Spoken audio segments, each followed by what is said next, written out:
Hello again. Red-Eye Reticle. First try at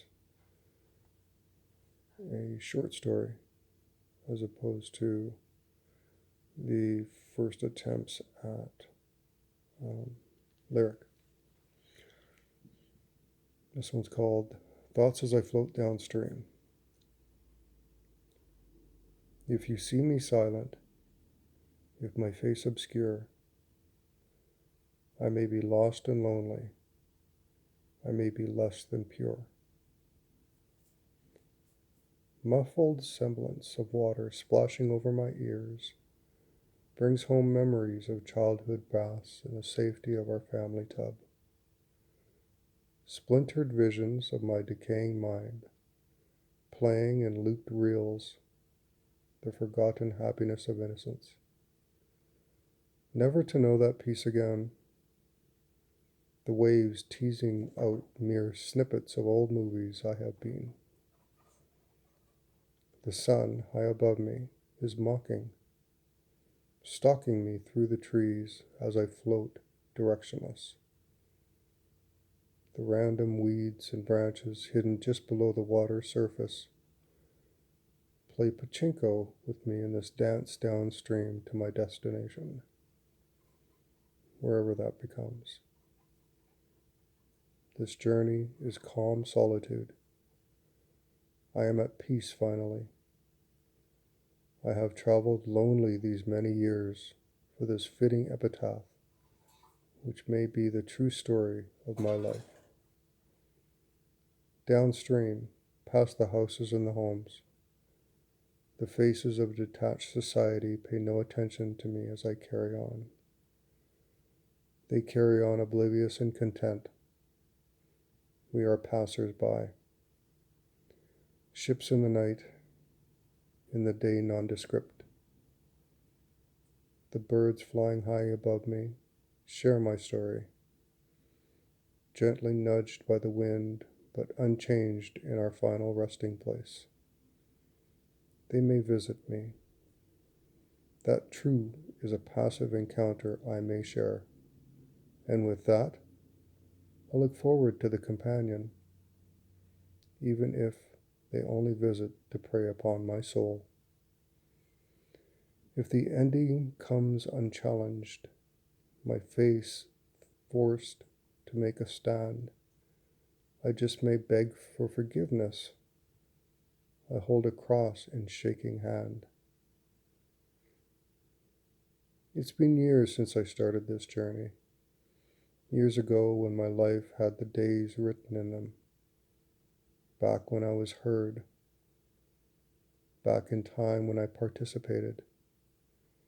I had friends and enemies in my past. I was jester and juror.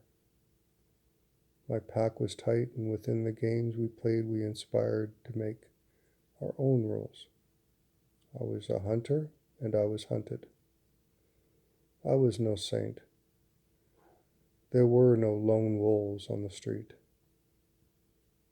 When I came upon this stream years ago, I was in rare form. I was meeting with other moral carnivores on the blood-stained streets we knew so well. In the game, you learn to adapt. Howling wolves under a blood moon in search of meat. The rules were simple.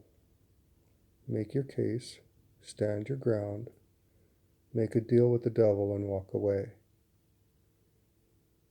The night was less than ideal. I was never meant to leave this scene intact. I had taken one too many chances, and I was to pay a price.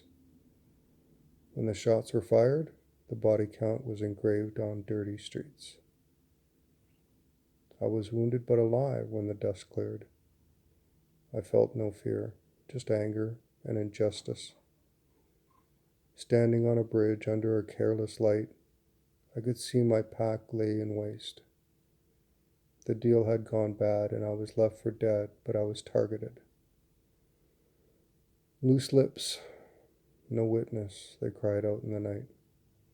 Shots fired again, and I felt the warm sting of lead. My story was told. my legacy denied. As the light flickered, I heard a voice which easily could have been my own. Tie him up, weigh him down, throw him in. The last part was muffled. I was bleeding out. I may fault, I may sin. I am humble. Let's begin. Years ago, I had come to this waterway to make a deal with the devil.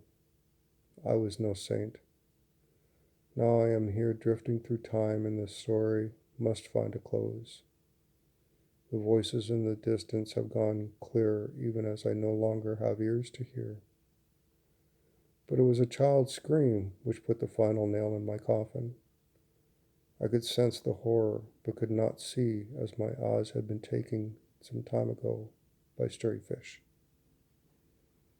The sirens soon followed, and my story would finally be dredged from the cold waters, now my home. I had been worn down, dislodged some days before.